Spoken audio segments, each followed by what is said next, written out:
Eliza Spencer was a young girl invested in giving back to her community. She lived in Binghamton, New York, and her life was cut short when she was only 12. She was in 6th grade at East Middle School when she got killed by a gunman late at night. If you have any unwanted books, you can put them in the Little Free Library at Calvin Coolidge School in Binghamton, New York. This gives kids who don't have an opportunity to get their own books a chance to read. This library was made at Calvin Coolidge because this is where Eliza attended school when she was younger. Eliza had a very strong passion for reading.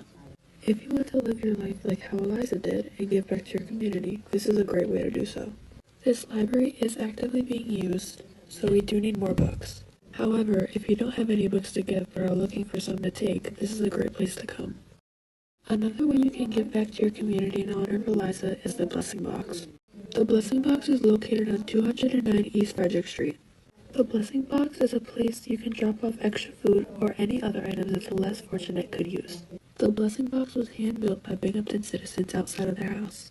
Any donation to the Little Free Library or Blessing Box is appreciated. Next week at Calvin Coolidge, the students and staff are doing a collection for the Eliza Spencer Little Free Library and the Blessing Box. Students and staff can bring in a gently used book to donate to the library or a non-perishable food item to donate to the Blessing Box. Please consider to donate if you can. Thank you for watching. Today on Ian vs. Daddybones, we're gonna half-shell some fucking heroes and talk about Turtles of Grayskull. Fuck Ian Daddybones. Fuck Twin Widow, whatever the hell it is. No one gives a shit about you, Ian. Everyone hates you. Fuck off. Oh my god, I'm so excited. Having a banger and you're all invited. Share with friends and I'll see you later. Bring everyone, invite my haters. Throw your hands in the fucking air. Let's push a cripple down a flight of stairs. Got new shit right for your ears. My Hadouken is downright fierce. Rock out with my cock out. Jump around, I got your shout outs. I'm Daddybones, no need to panic. Talking riddles like a schizophrenic. Welcome back. It's another exciting episode of Ian vs. Daddybones. I am Ian Daddybones. I'd like to welcome everybody to the show. If you're watching on YouTube and Facebook for free right now, hey everybody, what's going on? As always, I got a special high five and a nut dap to all my Patreon and Facebook subscribers, subscribing monthly, supporting the brand for $2 to $3 a month, getting access to bonus content, your name in the credits, you get the Original Geeks podcast, and you're helping me level up with your support. I am truly thankful and grateful for each and every one of you. Today on the show, after last week's two-part phenomenal episode where I opened the Mega Eternia Ultimate Battleground, I gotta address it immediately at the start of the show. Last night, I was updating my Facebook, shit posting as usual, arguing with strangers, and when I went to bed last night, episode 71, part 1 of the Eternia Ultimate Battleground build, I was like at 300 views, which isn't that bad, you know what I mean? For like a week's episode on Ian vs. Daddybones, like I'm getting like 300 views on Facebook and then other platforms and shit. And I mean, those numbers could be a lot higher, and I'm not complaining about that shit because I'm actually talking about those numbers being higher because I don't know what fucking hate group I pissed off. I don't know if it was like the Bluey Moms or if it was the Swifties or if Britney Spears' mental health brigade or fucking Diddy defenders. I don't know what the fuck it was. All I know is I woke up today, shit posting as usual on Facebook, look at the numbers for the current episode of the show, and that shit was at almost a K. And now as I'm recording the show, not only is episode 71 part 1 over 1,000 views, but now going back, episodes 70, 69, 68, those numbers are fucking rising. So, whoever out of the woodwork discovered Ian vs. Daddybones, thank y'all very much for your increased views in such a short amount of time. I really wish everybody else on the algorithm and bandwagon was like y'all. I mean, that's fucking amazing. I'm really happy about that. I'd like to see what next week's episode is like and by next week's real time, today I'm recording this episode, but by recording this episode, I'm actually 1 week ahead because this week in real time, part 2 of the Mega Eternia build is going to drop, and this week's episode is actually going to premiere next week. So when I get this episode that I'm recording right now, all mixed, edited, and final rendered, I'm going to be 2 weeks ahead with Ian versus Daddybones here in the month of May, and everything's going fucking fresh. So I'm going to be monitoring those numbers over the next 2 weeks. It could be a fluke thing for all I know. Like I said, I could have pissed off a hate group and everybody in their fucking Facebook group is all, who the hell's this motherfucker? That, for all I know, that's what could be happening. But either way, my numbers are rising and it's really helping my numbers and my reach increase. So it's a win no matter what. You know what I mean? That's the one thing I've learned with doing Ian versus Daddybones. It is easier to piss people off than it is to make them happy, and that is why I am the way I fucking am. You know what I mean? I could work so hard on something and like present it to somebody and they could shit all over it. You know what I mean? No matter how much hard work you put into something, you show it off to the wrong person and they're just going to be like, fuck that. I don't give a shit about that. You know what I mean? And believe me, I've had my fair share of people that haven't given a shit about Ian versus Daddybones, but I definitely got my army of supporters and Ian Daddy Maniacs in the background rooting for me, clapping me on the back, high-fiving me, you know what I mean? And those are the people that I bust my ass and put out this content for. Y'all are my fucking people. Y'all are my supporters. But, like I said, the numbers overnight, for whatever fucking reason, have hit 1,000 on like my past 5 recent videos. And, hey, there's plenty more behind those other videos, so feel free to watch all the rest. I could really use that, because right now that's my main goal when it comes to Ian versus Daddybones, especially if you're following me on the socials or if you're friends with me on Facebook and Instagram. I'm like a Tupac album right now. I need all eyes on me. Right now, all of my goals are only going to be unlocked the more people watch the show, share that shit, engage, interact, and even on my videos, because I need to get like so many hours of like total eyes on the prize watched content before I'm able to unlock ads, so I can level up and start putting some change in my pocket off the background work. And that's what my goal is right now, to unlock those ads and get that sweet ad revenue. And that's my mission right now, and I can't accomplish my mission or reach my goal without everybody that's rooting for me actually taking the time to smash that share button, let people know. And like I said, if it ain't your cup of tea, that's totally cool. Just offer your glass to somebody else and then they could drink my flavor, and I got a new listener, I got a new viewer, and that's what means the world to me. But today on the show, I am going to be talking about something I've been background collecting for like the past couple of months. And by past couple of months, there's a process to this, right?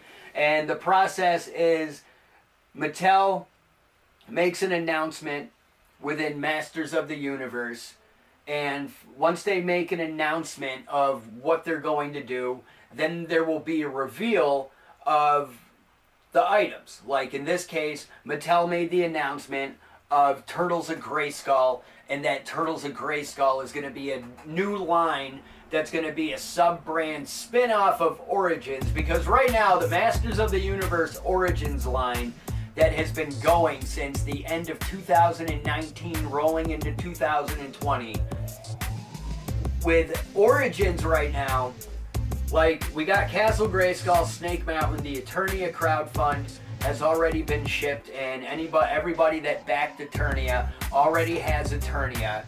And there's going to be another crowdfund on the horizon this year, later this year, the Snake Lair playset.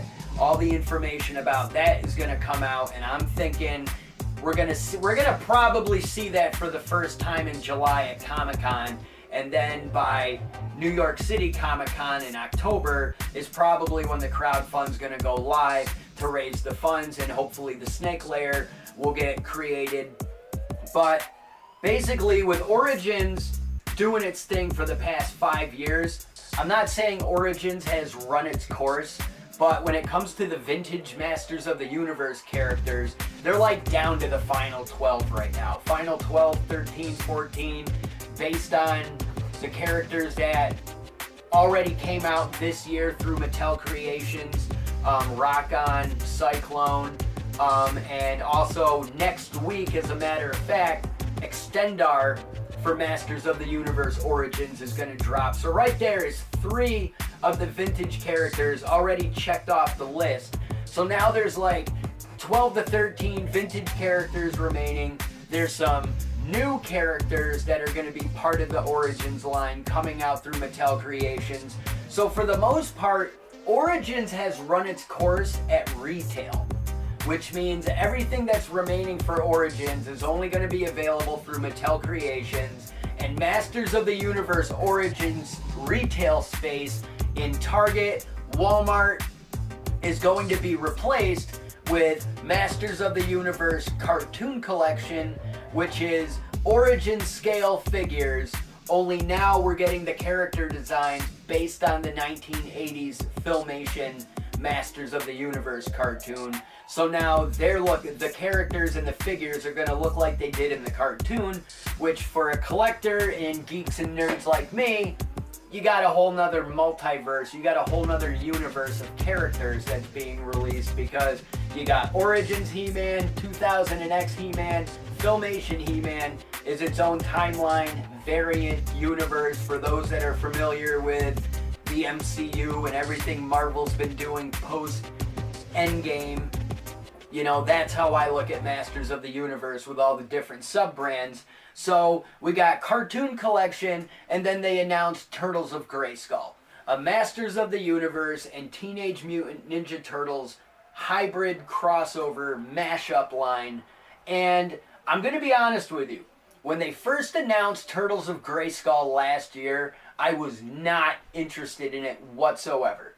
I thought it was a dumb idea, and the reason I thought it was a dumb idea, and I'll explain, I thought it was a dumb idea because in today's age of social media, people customizing action figures, people posting their final products online, I've seen so many Masters of the Universe Ninja Turtles customs, mashup, figures that people have done. And I honestly feel the fan base and the creators and the artists have done better jobs creating these characters than what Mattel showed us when they revealed the line for the first time. Now, before I continue, I will say in the beginning I was against this line. I'm like, no, I'm not interested. I want nothing to do with it. I'm good. I'll stick with Masterverse and Origins. By the time Wave 1 was available for pre-order, I completely changed my mind after talking to other collectors, whether it's Masters of the Universe fans or even Ninja Turtles fans. I have a friend, Eric Pinhat, of the Diamond City War Machines. He's a professional wrestler. I've mentioned Pinhat before. Pinhat is not only a fan of Ninja Turtles, but Pinhat is also a wonderful photographer, and he does photography of his Ninja Turtle collection, and he basically fucks with the NECA figures. So I was bouncing, seeing what Pinhat thought about this, and when it comes to collecting Origins, there's another pro wrestler friend of mine, Andy Heder. I was getting Andy's opinion on these. And, for the most part, some people thought it was cool. Some people thought it was kind of dumb. And at first, I thought it was completely dumb and really didn't need it to be part of my collection. I'm like, I got my He-Man stuff. I got Ninja Turtle stuff. I'm not totally sold on this line yet, but we'll see how I feel as time goes on.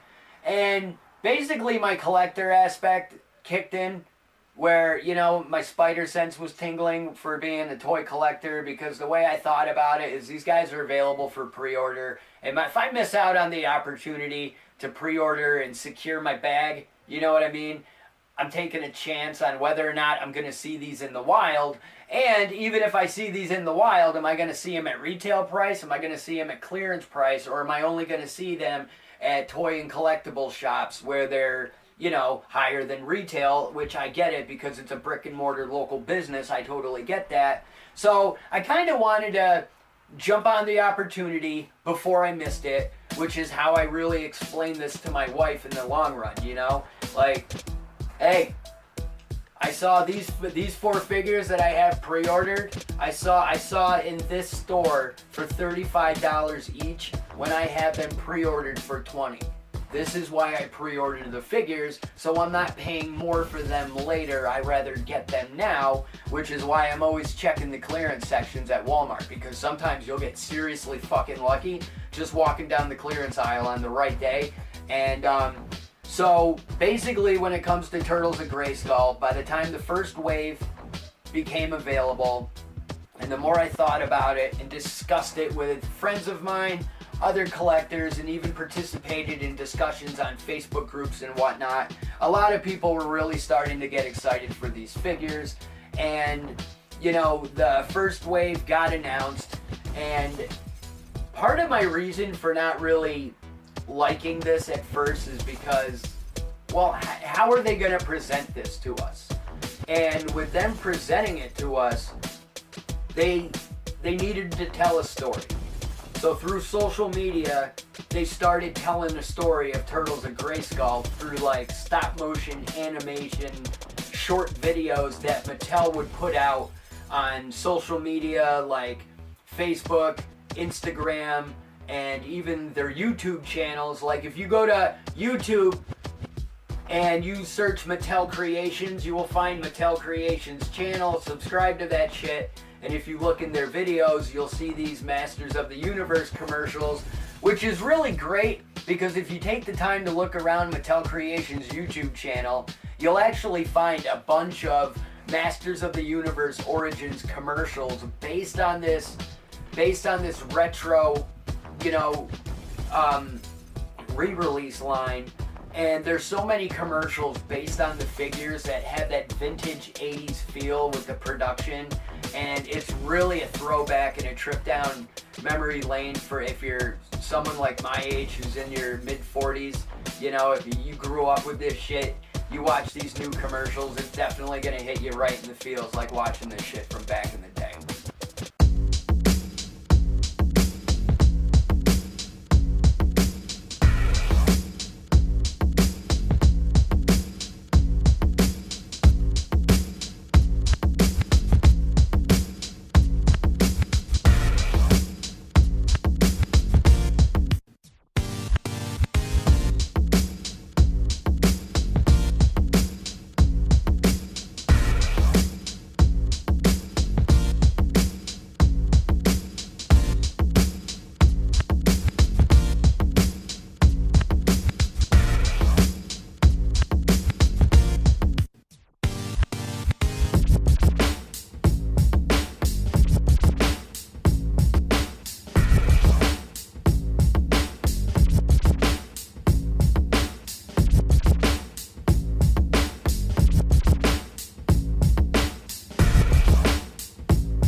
So they started telling this story.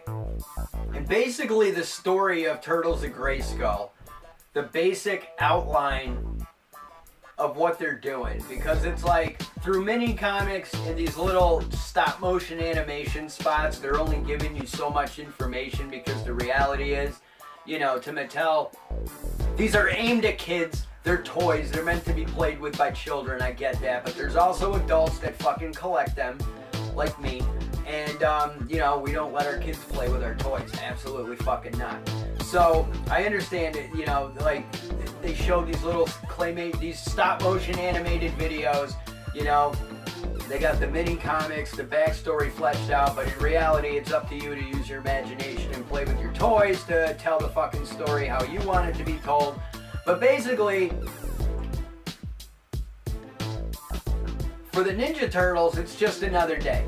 They're in the Technodrome. They're battling Shredder, Krang, Rocksteady, Bebop, the Foot Soldiers. You know what I mean? The shit's going down in the Technodrome, and basically during the course of the battle, something happens where a computer terminal gets damaged. Some piece of equipment gets hit that opens up this like fucking portal machine that basically sucks everybody into the portal. Shredder, Krang, Rocksteady, Bebop, the Ninja Turtles, April, Splinter, you know what I mean? So everybody gets sucked into Eternia, and everybody like basically like Thor Ragnarok, getting farted, out of the space anus. They basically land in different spots, and basically Shredder and Krang meet up with Skeletor, and Shredder introduces Krang and Skeletor introduces Shredder and Krang to the power of the Havoc and the slime, and Shredder and Krang introduce Skeletor to the mutagen / ooze. So basically, they build a slime pit. So we're at some point we're probably getting a slime pit, which is going to be based on the Evil Horde slime pit from the 80s. I got it for my 7th birthday, one of my favorite childhood toys ever. But this version of the slime pit, instead of having a dragon skull on top, it's going to have a giant Shredder head. So what they decided to do was they decided to build this slime pit, and they needed to test it out. So what they wound up doing was, well, before they built the slime pit, Skeletor's like, well, how do I know this mutagen is going to work? How do I know you're not screwing with me? And Shredder and Krang basically pour mutagen on Trapjaw, and Trapjaw starts mutating and gets crossed with the Baxter Stockman Mauser technology and becomes a new character named Mousejaw. Now, I think that name is absolutely stupid, but because like Hasbro owns like the Mousetrap game, I understand why they couldn't call him Mousetrap, but I think Mousetrap would have been such a better fucking name for the Trapjaw Mauser combo than Mousejaw. But they turn Trapjaw into Mousejaw, and then they wind up kidnapping fucking He-Man, Mossman, and Ram-Man, and they throw the 3 of them one by one into the slime pit and wind up mutating He-Man, Ram-Man, and Mossman, turning them into evil versions of themselves. So that's basically like how we're getting introduced to this line. Like the first wave of figures, and plus the Ninja Turtles wind up landing in Eternia, and they wind up meeting Man-at-Arms and Teela and shit. So, the bad guys wind up linking up with the bad guys, the good guys wind up linking up with the good guys and form alliances and shit. So the first wave of Turtles of Grayskull is 4 main figures, and the 4 main figures are, you got Leonardo and Donatello from the Ninja Turtles, then you have Man-at-Arms, and you have mutated He-Man. Now this version of He-Man is like a translucent purple-blue He-Man with like a black version of his battle harness, and he's got like this neon yellow hair, and he basically looks like the death metal version of He-Man. And, he's twisted and evil, and now he's a goon under mind control of Shredder, Krang, and Skeletor. And you got the Ninja Turtles, who had their tech and outfits upgraded and augmented by Man-at-Arms. So Donatello's got like a purple version of Man-at-Arms' gear, where Leonardo has like a version of He-Man's gear. So Leonardo's wearing a version of like He-Man's battle harness. He's got, instead of twin katana blades, he's got like a split power sword. So the Ninja Turtles look pretty sick, and like Donatello, instead of a bow staff, he's got like 2 Man-at-Arms mace that like go together and shit. And from what I understand, Man-at-Arms' weapon as well combines with Donatello's to make it a bigger weapon.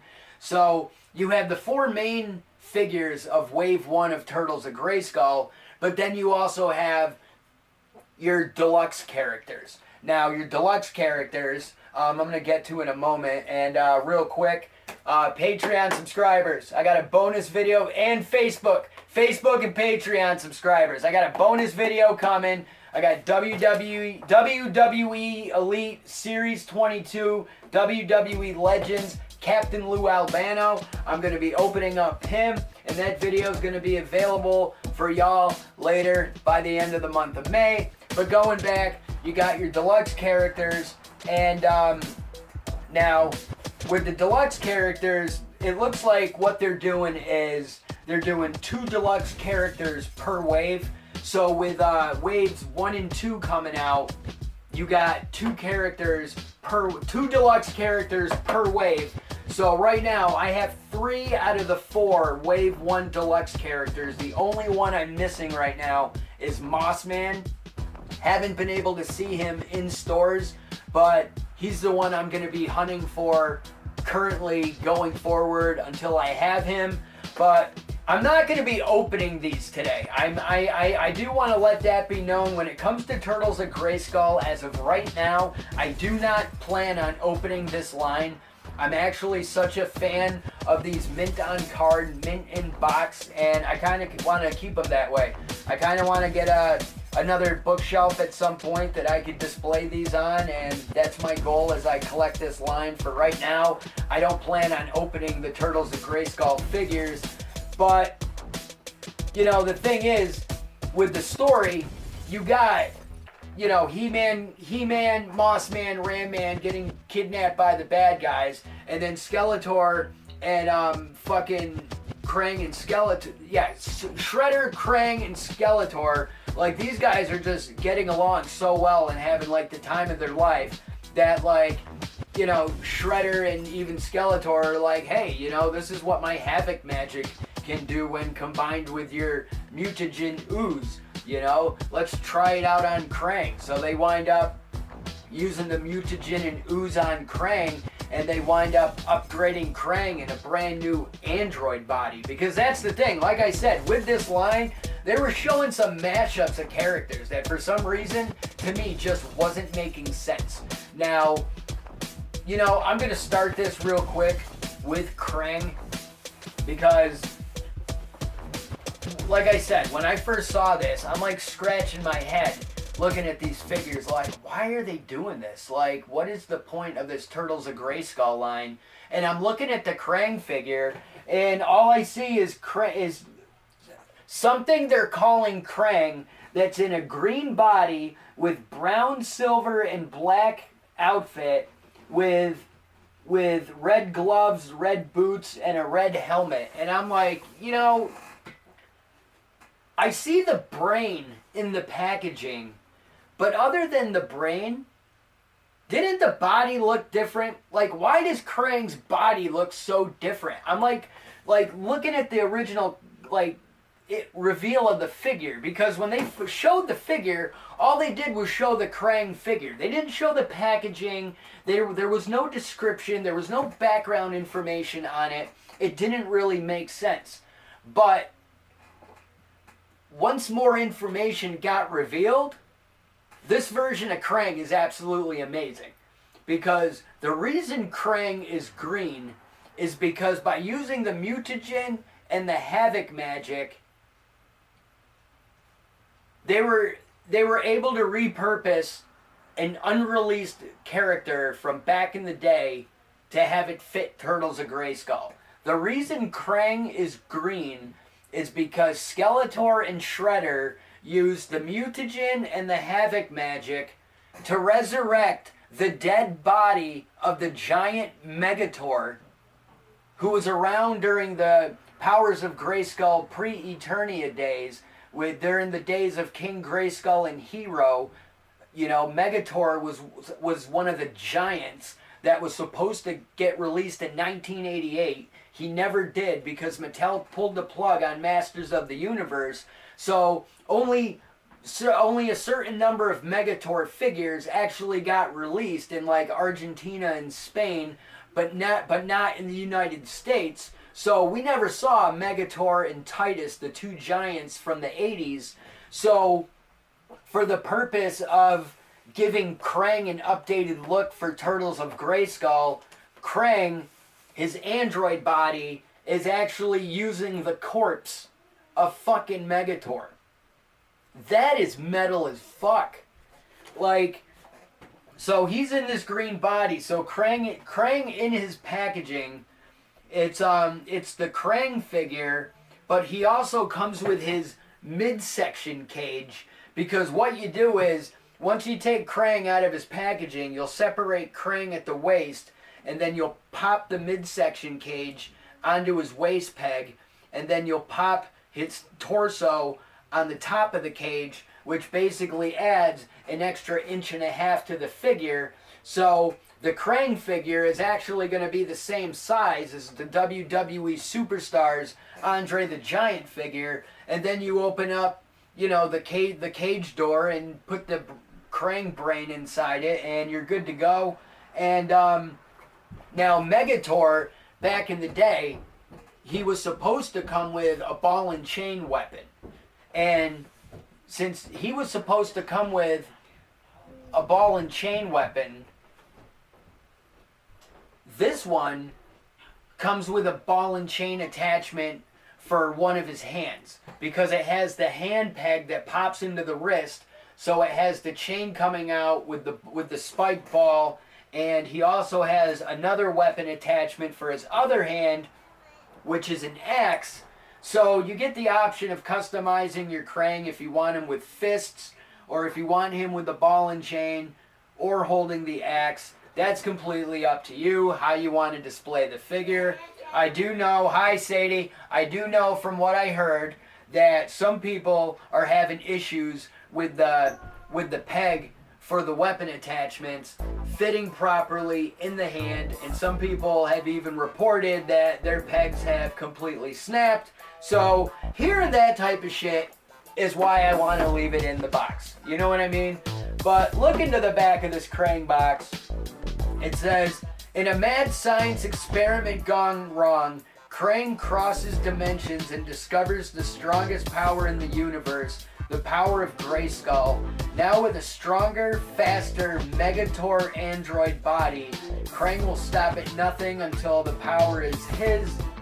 And it says, insert Krang into the Megator android. You can swap his hands with the axe or the mace.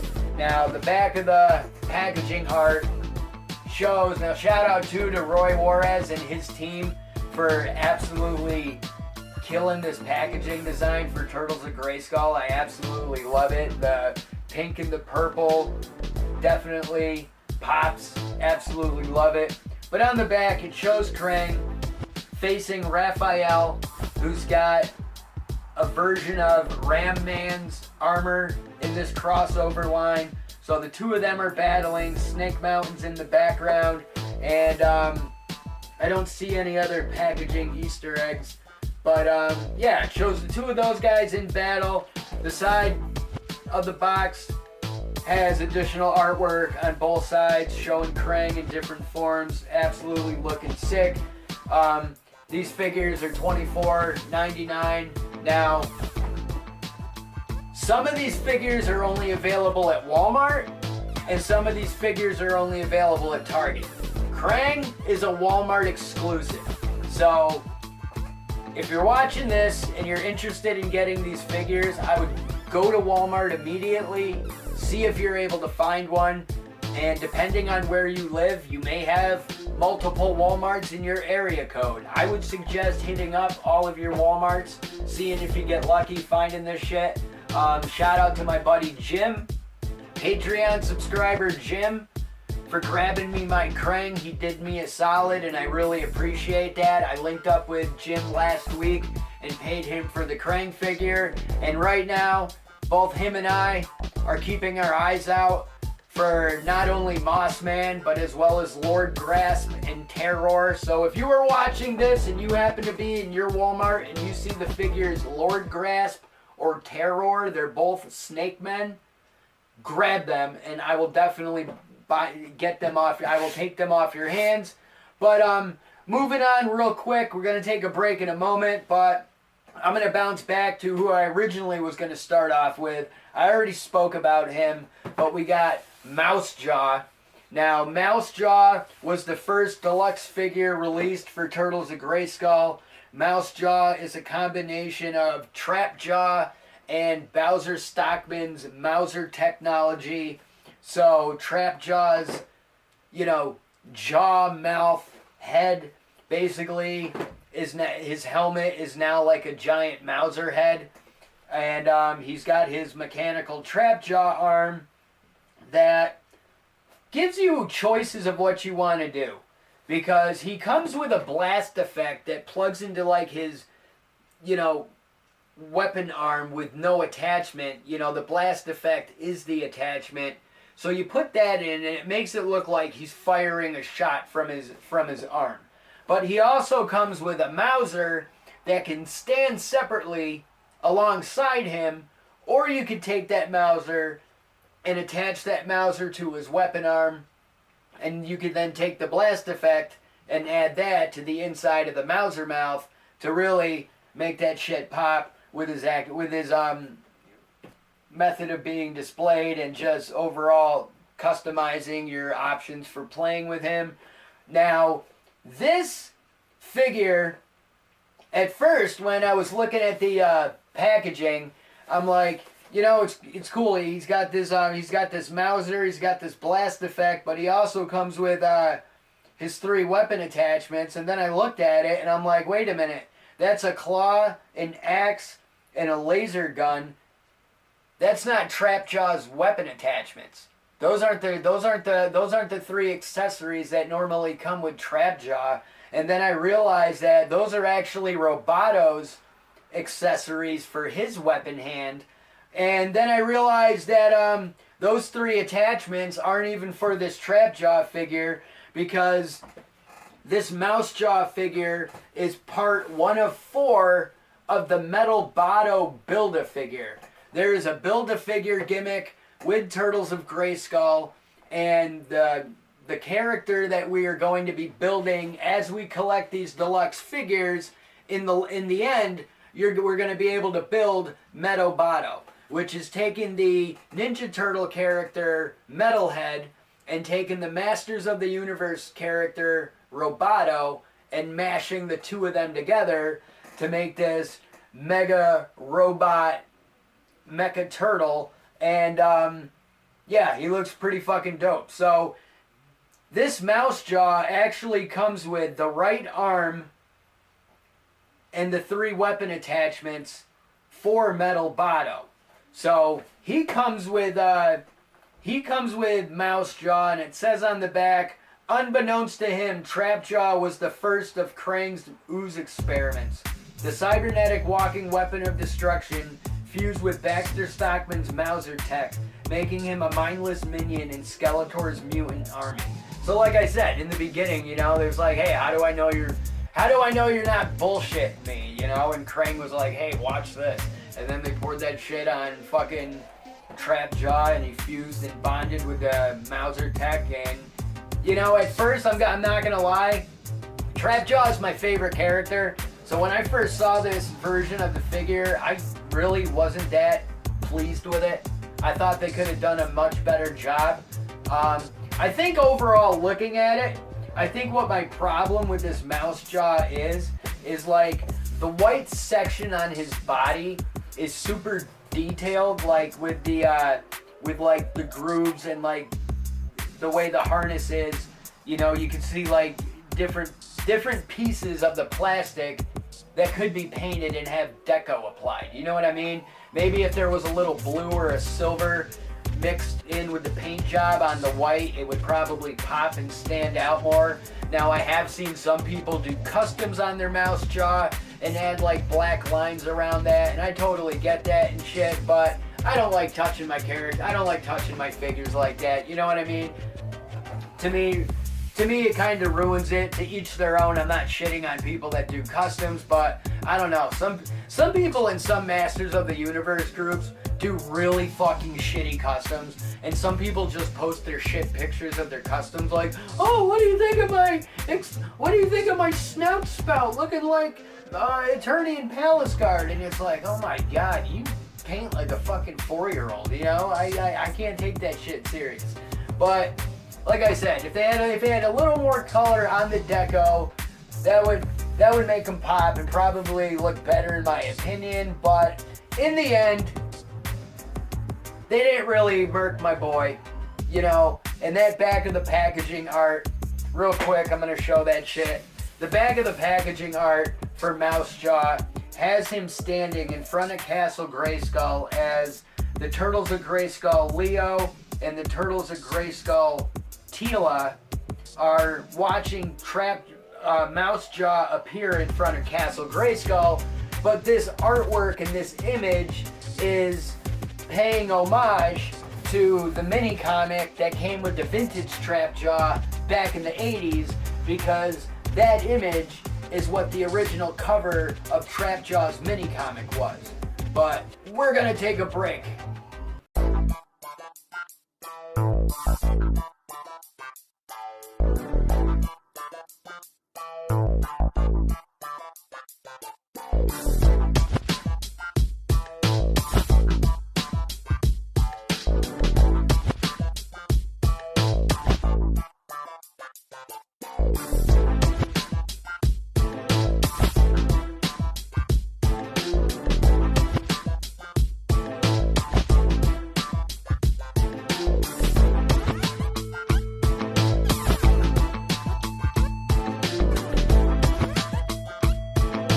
I got one more figure to discuss before we get out of here today, but like I said, right now, when it comes to Turtles of Grayskull, my Wave 1 arrived. I pre-ordered Wave 2, and Wave 2, over the course of 2 weeks, started slowly trickling in, but I do have my Wave 2 in my pile of loot. I gotta ship that shortly, but I got Raphael, who's wearing his Ram Man inspired battle armor. I got Shredder. I got Turtles of Grayskull Beastman.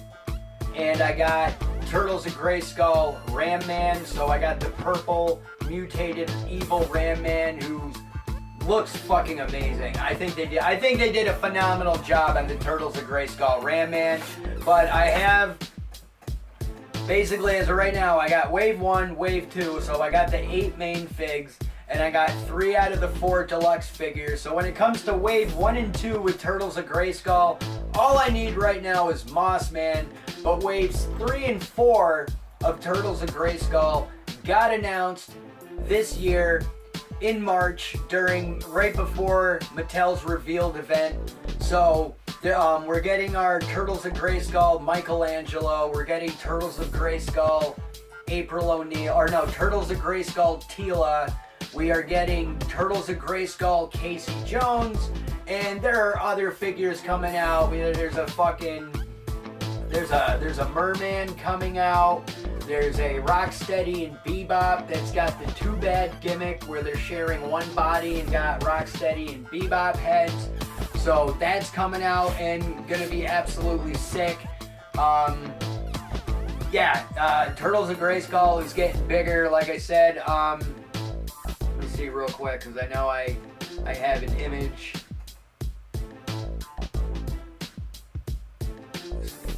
Because that Turtles of Grayskull Wave 1 and 2 consisted of 12 figures. But, where the hell is it? There we go. Yeah, you got Michelangelo, Shredder, who's in like this like samurai, or Skeletor, this like samurai Shredder type gear. You got Tila, you got April O'Neil,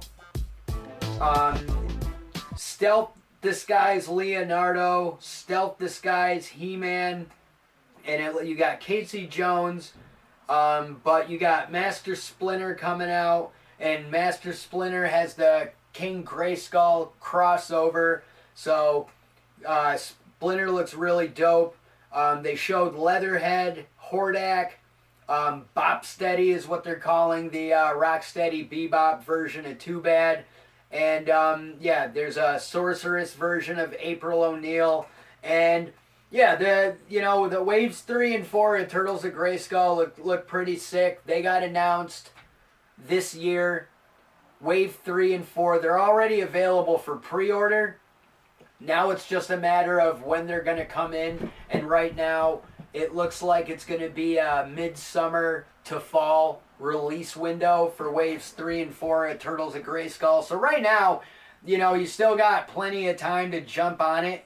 If you're interested in collecting Turtles of Grayskull, I would hit up your Targets and your Walmarts.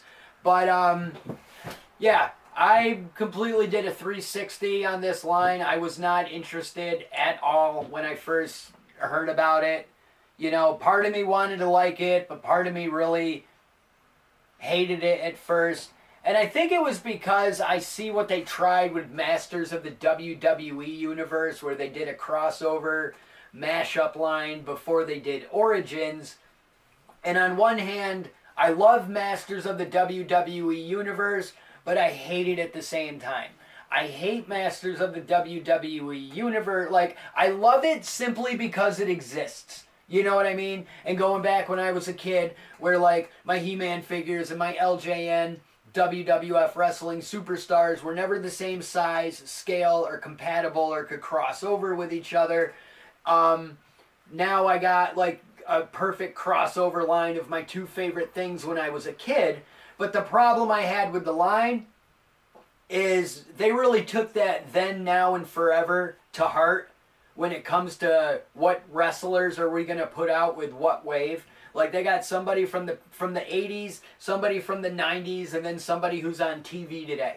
You know what I mean? Or they'll take a Hall of Famer that kids today don't really care about with somebody who just recently got fired and somebody, you know what I mean? And it's like, to a degree it was really good, but once the line started going on, it seemed like a real clusterfuck of not really going anywhere, because they would put out certain figures in the WWE version. I mean, certain WWE superstars in the Masters of the Universe versions crossing over, the play features and the character gimmicks with what wrestlers best would be compatible with that. And it was all over the place.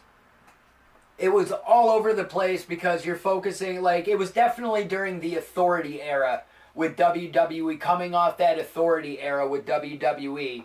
Like, even Sting got a figure, and that was during Sting's Hall of Fame period, you know what I mean? So it was really a mishmash of too much of a good thing, I feel. And it's because, like, you put 4 figures out. You got a Ricky Steamboat, and then you got a current guy, and then you got another legend, and then you got another current guy. And it's, at the end of the day, there's a lot of people missing. And because of that, I don't feel like it's worth collecting, because you just got this, like, army of figures that's missing people. You know what I mean? Like, you got a Triple H in the line, but you don't have a Shawn Michaels in the line. And it's stuff like that doesn't really make sense and kind of ruins the experience. But if it wasn't for Masters of the WWE Universe, we wouldn't have Origins, and we probably wouldn't have Turtles of Grayskull right now if Origins didn't knock it out of the fucking park. But the last figure I'm going to talk about today, I'm going to say honestly, is one of my favorites in this line, only because he is so fucking heavy. And looking at him, he is so fucking chunky compared to the other characters and even, like, my Origins figures at home. Because, like, I've taken, like, I just opened Doink the Clown and Andre the Giant for Patreon subscribers. But I have, like, my, all my Origins figures, but I have, like, some loose that are nearby when I'm editing the show, because I just recently opened them, like Rock-On and Cyclone and the Rowdy Roddy Piper. So it's like, even setting like putting those figures against the box, having them sit next to Sla'ker, since I didn't identify this character yet, but I'll have him front and center so you can check him out. Hopefully there's not much of a glare in the box, but he is very fucking bright. Blue, pink, orange, like he really fucking pops in his packaging with the purple and green and the Turtles and Grayskull version of the Masters of the Universe logo. Like, Sla'ker looks absolutely sick. Sla'ker is a combination of the Ninja Turtles villain Slash and the Masters of the Universe villain Faker. So he's basically, reading his description on the back, when Krang's scheme to mutate He-Man required a test subject, Skeletor knew just who to use. He-Man's robotic doppelganger, Faker. Covered in the same mutagen that created the evil turtle Slash, the diabolical duplicate rose from the ooze as a deadly robot turtle, Sla'ker. Now, here's the thing. I just pronounced him as Sla'ker because I look at it as Faker with an SL in front of it. However, there's an apostrophe, so it's SLA''KER. So the internet is kind of like, is it Sla'ker, like SLAY Kerr, or is it Sla'ker? No, I'm not gonna call him Sla'ker. You know what I mean? Fuck that shit. I'm gonna call him Sla'ker because it rhymes with Faker, and Faker is one of my favorites, so that's what I'm gonna call him. But the back of this packaging with Sla'ker gives us a very clear look of what this Shredder slime pit is going to look like. Like, it looks absolutely sick. I really hope it comes out, and I don't hope it just comes out in Turtles of Grayskull. If in fact they wind up making this Turtles of Grayskull Shredder slime pit, I really hope at some point they reuse the mold and we get the Evil Horde slime pit for Origins. Because right now, the Fright Zone and the slime pit are the only two play sets remaining for Masters of the Universe Origins. I will say coming in third, and I'm being generous, would be the Crystal Castle from She-Ra. But they don't really need to make that for Origins right now, because all they really fucking made was She-Ra, just because she was celebrating a 35th anniversary at the same time He-Man was turning 40. So I don't see the Crystal Castle getting made, but in order to complete all of the play sets, you need the Fright Zone and the Slime Pit, especially considering the Snake Layer is going to be the next crowdfund. So who the fuck knows?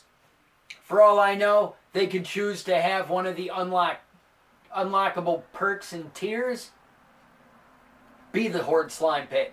Who the fuck knows? Or the Fright Zone. But at the end of the day, who knows how truly successful this line is going to be? Because right now, opinions are mixed. Some people are saying this line is extremely successful and Mattel is killing it. And some people are saying, what the fuck are you talking about? Every time I see this shit in my stores, it's either not there at all, my store's not carrying it, or if my store's carrying it, they're pretty much putting it on clearance by the time they get it.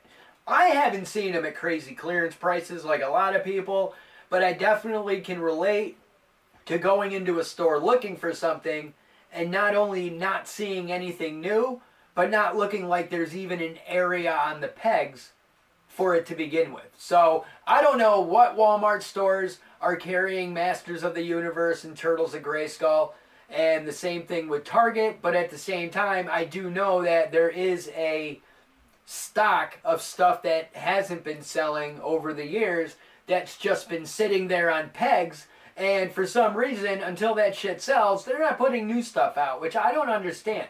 Like, Walmart's had the same fucking Randy Orton figure for like a year and a half that nobody's fucking buying. And they still want the full same retail price for it. Bro, nobody's buying that Randy Orton. put it on clearance. Get that shit off the peg so you can put your new stuff out. But right now, hunting Mossman, looking for Mossman. I'm looking for Lord Grasp. I'm looking for Terror. I can only find those at Walmart. So anybody, if you're not in the state of New York and you hit up your Walmarts, keep an eye out for Mossman, Sla'ker, or no, not Sla'ker. I already got fucking Sla'ker. He ain't at Walmart anyway. He's at Target. Lord Grasp, Terror, and Mossman. Those are the 3 Walmart figures I am looking for Turtles of Grayskull. And yeah, until next time, I am Ian Daddybones. Thank you guys very much for checking out my show. Oh, one more thing. One more thing before I get out of here. Mattel Creations, last week, I jumped on an opportunity because I saw 2 items back in stock that were previously out of stock that I had to grab. And one of those those 2 items are, one of the items is, because I had such a fun time building the Mega Eternia Ultimate Battleground, I want to do more Mega stuff in the future. And because of that, I jumped on buying the Mega Barbie movie Corvette Stingray that Barbie drives in the movie, and it's a fucking like pink and white Corvette Stingray with like rose gold rims and rose gold details on that shit, and there's little Easter eggs hidden within it. Like, for example, once it's built, if you open the trunk, it's got the yellow pink wheeled rollerblades that Barbie and Ken wear in the movie. So I got that Barbie movie Corvette Stingray, and I'm gonna be opening it in the month of June because I turned 45 next month, and because it's my birthday, I'm gonna have Ian Daddybones' 45th birthday celebration, because for Patreon subscribers for my birthday, for throwing me $2 a month on Facebook, $3 a month on Patreon, I got 3 versions of Masterverse Skeletor I'm going to be opening up for y'all. I got Horde Acolyte Apprentice Skeletor. I have Skeletech from Masters of the Universe Revolution. And I have King Keldor from Masters of the Universe Revolution. That's coming to Patreon. But what I grabbed from Mattel Creations that was finally back in stock, I grabbed to build and assemble for y'all the Mega Masters of the Universe He-Man Power Sword. It is He-Man's Power Sword in Mega Brick form, and this shit's like 30 inches long, and it's absolutely fucking sick. I know it was sold out for the longest time. They must have got some back in stock, and I didn't want to miss my opportunity. So I wound up cashing out the Patreon to get started. Cashed out this month's Patreon to get started on that Mega He-Man Power Sword, to get that shit out in the mail. So thank y'all very much. That shit's going to be coming in June, and that's how I'm going to celebrate my 45th birthday, by putting together the Mega Masters of the Universe He-Man Power Sword. But my name is Ian Daddybones. Thank you very much for watching this episode of Ian vs. Daddybones. If you could do me a solid, go to the YouTube channel, smash that subscribe button. I'm trying to get my numbers up. And if you see my shit on social media, smash that share button. Just help me extend my reach, help me support the brand, help me grow, help me level up. And until next time, cheers! Fuck Ian Daddybones. Fuck Twin Widow, whatever the hell it is. No one gives a shit about you, Ian. Everyone hates you. Fuck off. Oh my god, I'm so excited, having a banger and you're all invited. Share with friends and I'll see you later. Bring everyone, invite my haters. Throw your hands in the fucking air. Let's push a cripple down a flight of stairs. Got new shit right for your ears. My Hadouken is downright fierce. Rock out with my cock out. Jump around, I got your shout outs. I'm Daddybones, no need to panic. Talking riddles like a schizophrenic. 24/7, I got the party. Roofie-roos and whoop-de-doos. Retarded fools with attitudes, bro. Everything's mixed with Bacardi. Glow stick black like tons of bubbles. Titties on bitches, nothing but trouble. Got my pills, ain't no quitter. Pop that shit, here comes my glitter. Not a dancer, I got no skills. Bobbing my head and standing still. Tons of bitches, ravers, goths. Down the fuck and get your salad tossed. It's the greatest thing that you ever saw. Put your hands in the air for a party rock. Oh my god, I'm so excited. Having a bang and you're all invited. That kid's posing, muscles flexing, training's dressed like a favorite X-Men. If there's one thing that drives me crazy, you give high fives but you fucking hate me. Might have rabies, might have herpes. Breastfeed me and you'll have to burp me. I'll be up on stage, throwing out beads, grabbing my dick and spraying my seed all over your face. That's fucking rude. Raise it up and show your boobs. Dance around and go friggin' nuts. Just b-boy stance and light your blunts. Don't be a cunt. Tuck your chain, don't start no shit. Use your brain, it's all a game. Let's play some Yahtzee. Eat Tide Pods and punch a Nazi. Not a dancer, I got no skills. Bobbing my head and standing still. Tons of bitches, ravers, goths. Down the fuck and get your salad tossed. It's the greatest thing that you ever saw. Put your hands in the air for a party rock. Oh my god, I'm so excited. Having a bang and you're all invited.